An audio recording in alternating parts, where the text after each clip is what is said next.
Welcome to morning మన్నా. నేటి వాక్య దర్శనం కొరకు కీర్తన గ్రంథం 84వ సంకీర్తన 5వ చరణం.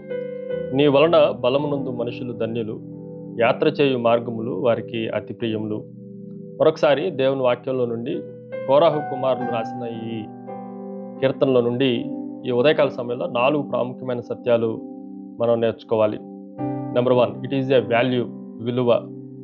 దేవుని దృష్టిలో అత్యంత విలువైన వాడు ఎవరు అని మనం ఆలోచన చేస్తే దేవుని చేత ఆశీర్వదింపబడిన వాడు. ధన్యులు అన్న మాట మనం జాగ్రత్తగా ఆలోచన చేస్తే ఇది దేవుని దృష్టిలో అమితమైన ఆధిక్యతను పొందిన వ్యక్తికి మాత్రమే దేవుడిచ్చే బహుమానం.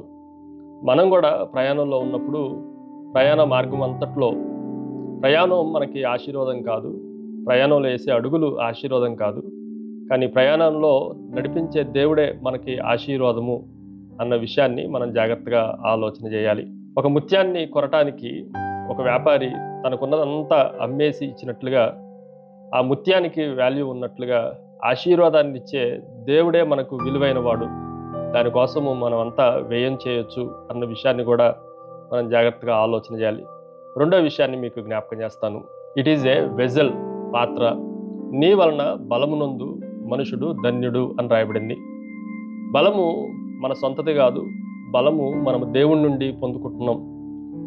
మనము దేవుని బలాన్ని మోసుకొని పోయేవారమే కానీ బలాన్ని మనంతటా మనము సృష్టించేవారం కానే కాదు. ఉదాహరణకి ఒక మట్టి కుండ, అది నీటిని సృష్టించలేదు కానీ నీటిని మోసుకొని పోగలదు. అలాగే బలాన్ని, శక్తిని, వాటిలన్నిటినీ దేవుడు మనకి కలగజేసేవాడు. వాటిని మోసుకొని పోయే పాత్రలో మనమే అన్న విషయాన్ని మనం జాగ్రత్తగా ఆలోచన చేయాలి. మూడో విషయాన్ని మీకు జ్ఞాపకం చేస్తాను. ఇట్ ఈజ్ ఏ విజన్, దృష్టి. యాత్ర చేయు ప్రయాణము, యాత్ర చేయు మార్గములు అని రాయబడింది. ఈ దృష్టి అంతా, మన విజన్ అంతా యాత్ర చేసే మార్గాలపైన, మన గమ్యం పైనే ఉండాలి తప్ప మనము అటువైపు ఇటువైపు ఏదో లాగుతున్న దాని వైపున చూడటానికి అవకాశం లేనే లేదు. మనల్ని, మన దృష్టిని మళ్లించే వైపున మనం ఎట్టి పరిస్థితుల్లో చూడకూడదు.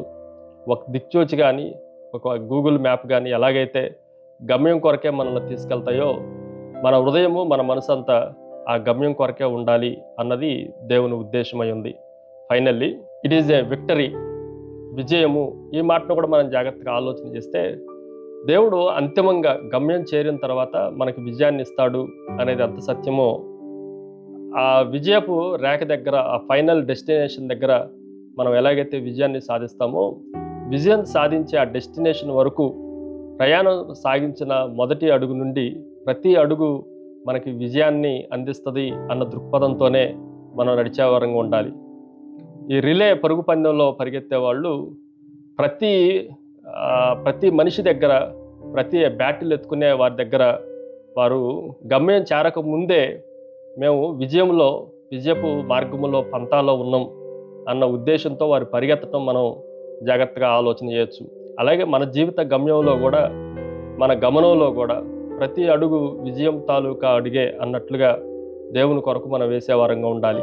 ప్రార్థన. సకల ఆశీర్వాదములకు కారణభూతుడు తండ్రి, మరొకసారి లోయల గుండా మేము వెళ్ళినప్పటికీ మమ్మల్ని విజయాన్నిచ్చే గమ్యాలకు చేర్చే గొప్ప దేవుడు అని, దానికి కావలసిన బలాన్ని మీరే సమకూరుస్తున్నారని ఎరిగి మిమ్మల్ని స్తుతిస్తూ యేసు నామమున అడిగి వేడుకొంచున్నాం తండ్రి.